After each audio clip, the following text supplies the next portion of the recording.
Now, abundance of first fruit. Notice that he said there the people began to bring the abundance of first fruit. What does that mean? Leviticus 23, verse 9 and 10. It means that the people would begin to reposition themselves for the whole next year.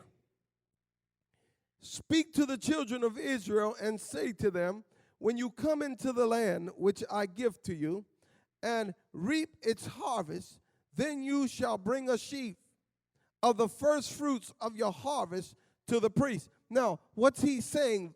He said, look, he said, when you come to this land that I gave you, he says, when the first sheaf comes up, in other words, the first ear that comes up, there was no guarantee that there would be a harvest for the rest of the year.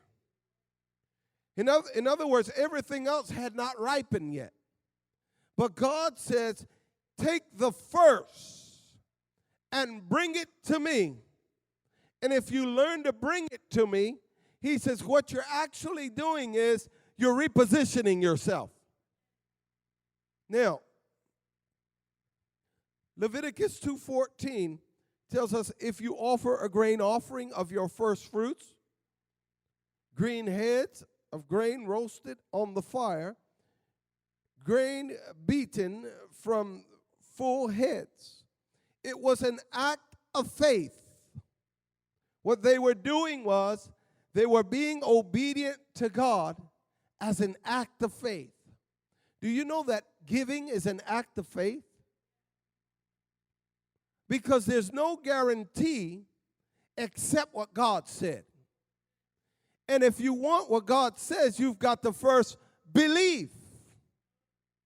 He says, let not that man that doubt believe that he'll receive anything from God.